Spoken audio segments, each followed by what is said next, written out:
The Holy Gospel according to Mark the 13th chapter.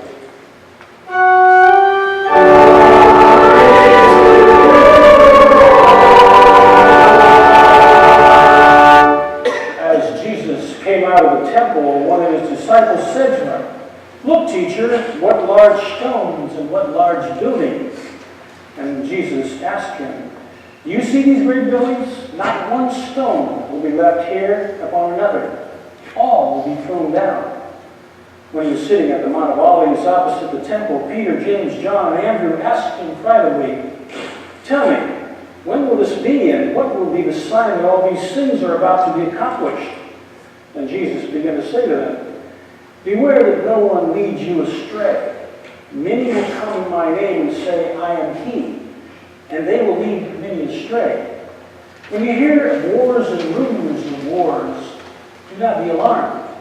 This must take place, but the end is still to come. For nation will rise against nation and kingdom against kingdom. There will be earthquakes in various places. There will be famines. This is but the beginning of the birth pangs." The Gospel of the Lord.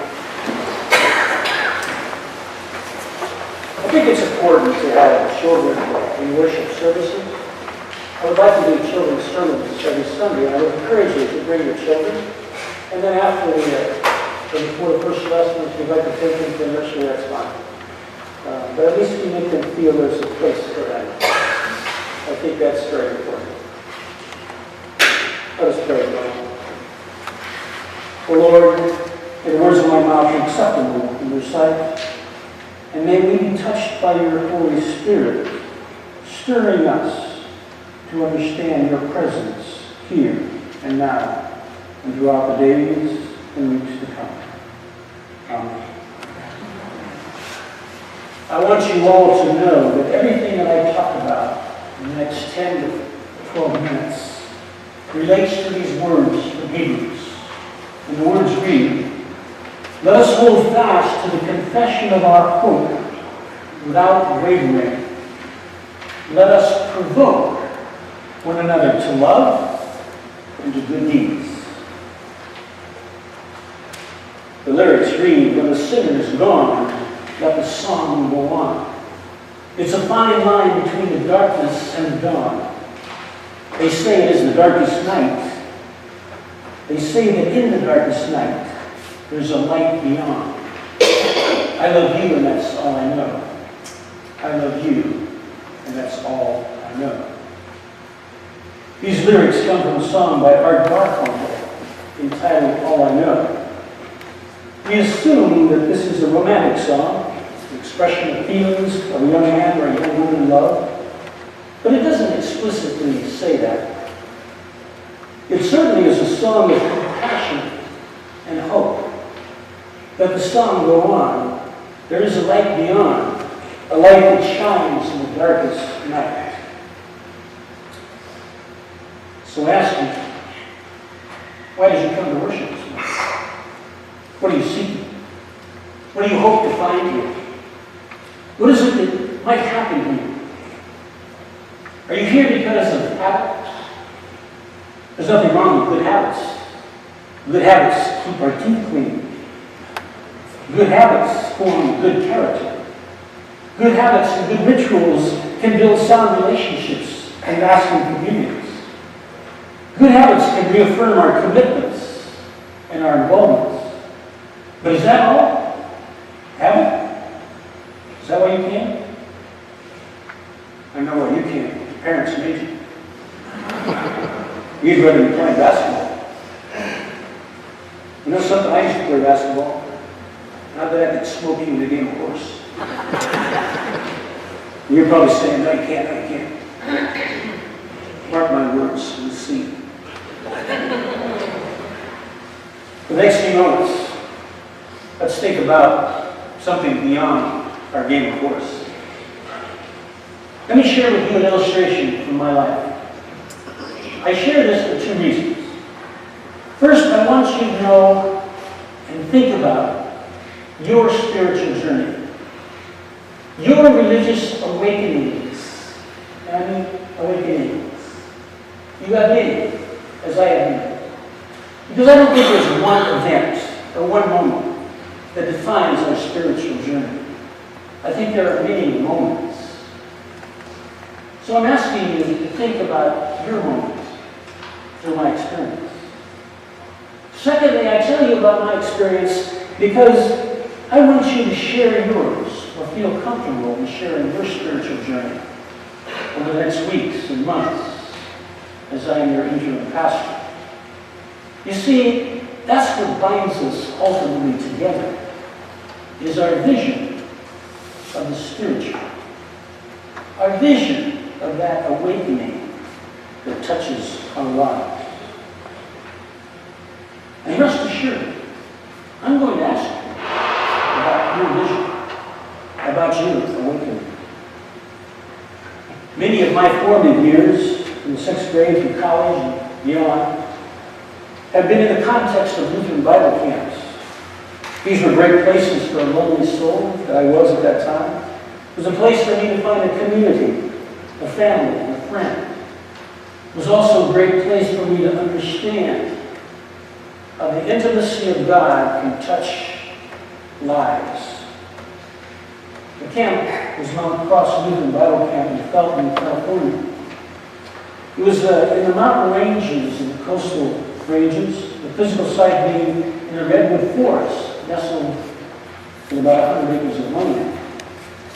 The redwoods were majestic and sacred, some towering 80 to 100 feet in height. You look up at them and say, mighty the redwoods. The main camp was near a small stream that cut through the redwoods and down the mountainside. Camp worship meetings would often occur in the old lodge. The hunting structure was built in the 1880s.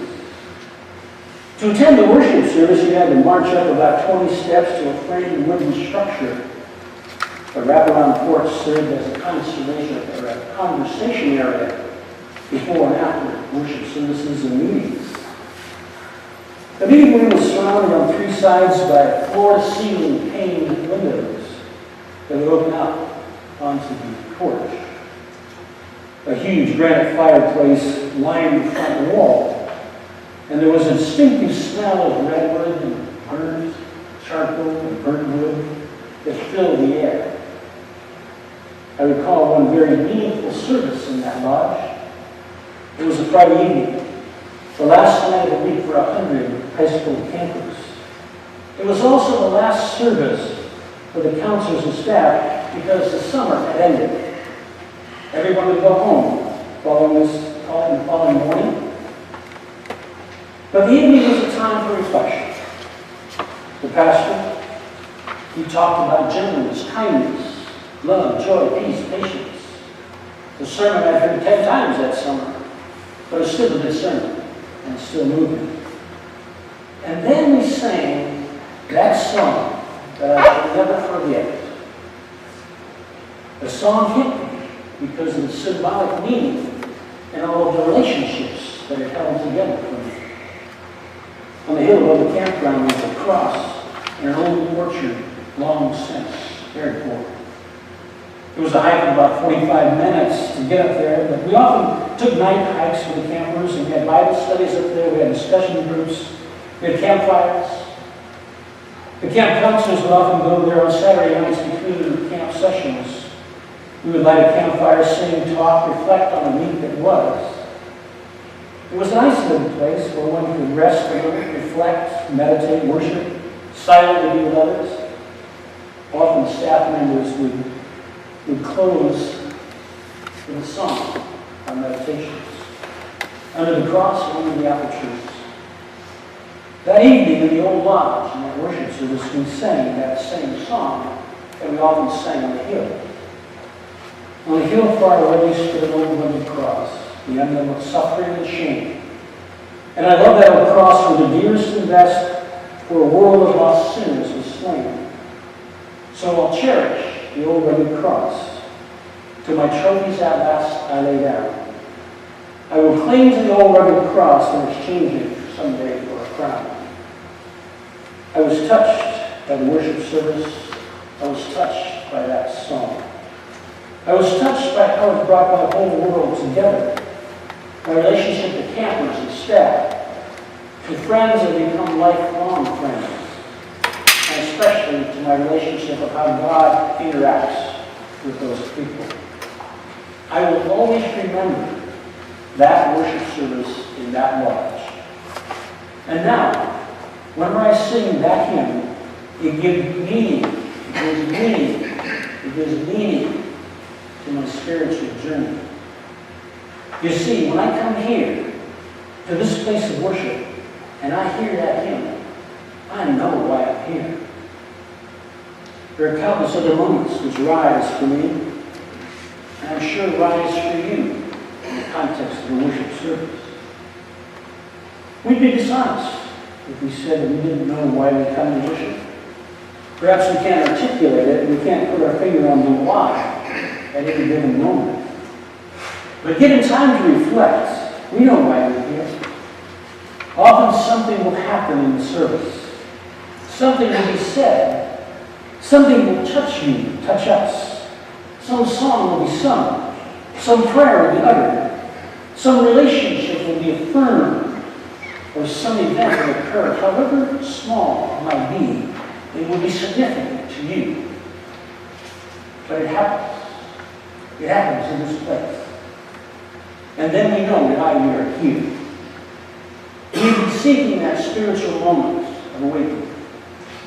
However faint, we see a light from beyond. However faint, we see a speck of God's presence.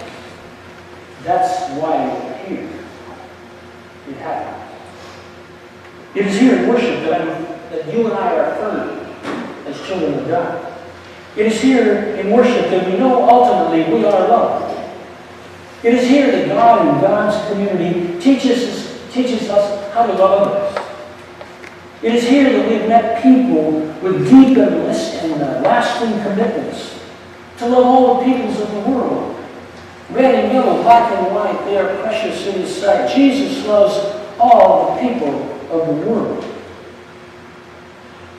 Where, I ask you, do we find that kind of affirmation in our culture and in our society, where differences have the possibility of uniting rather than dividing?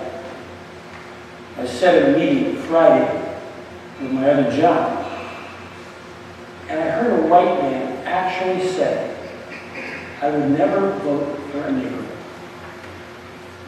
I can't imagine God ever saying such a thing about a person. And because this is a context of worship, I can't tell you how I responded to that man. But I'm going to send a copy somewhere. In our culture and society, where do we find a community that upholds sacredness of persons, regardless of their color, of their skin, regardless of their vocation or their social status, regardless of whether they are rich or poor, man, woman, or child? Where else do we in our society find an institution that stands up for the sacredness of every human being? Where do we find a community that speaks of these kinds of truths? That speaks of faith, love, hope. That speaks of the beyond? Where in our society do we find a community that has high moral and ethical standards that we can embrace and that we can use as we walk out these doors into the concrete world? You see, it is here that we encounter the deepest needs of life. We are loved. We are affirmed. We are forgiven. We are renewed. We are touched by the Spirit of God. We have hope. We have faith. We have morality and ethics. We have a light from beyond that shines in the darkness, and the darkness cannot hide it. We have God as our guide and counsel. We have a God who loves us and teaches us to love others. It is that spiritual awakening that we can engage in this worship setting. We come here to listen to the choir sing praise like, all is well with my soul. And a voice that whispers, you are sacred. You are precious. You are significant. You can, and you do, and you will make a difference in this world. So as the author of Hebrews says, let us hold fast to the confession of our hope, which is a light beyond, without wavering. And let us provoke one another to love and to good deeds. Well, let's get back to business. You still think you can beat me in horse? Well, you better bring on your best game. Because there's one thing I want you to know before we play horse. When we play horse, it's because we love each other. It's not because you're about to get beat.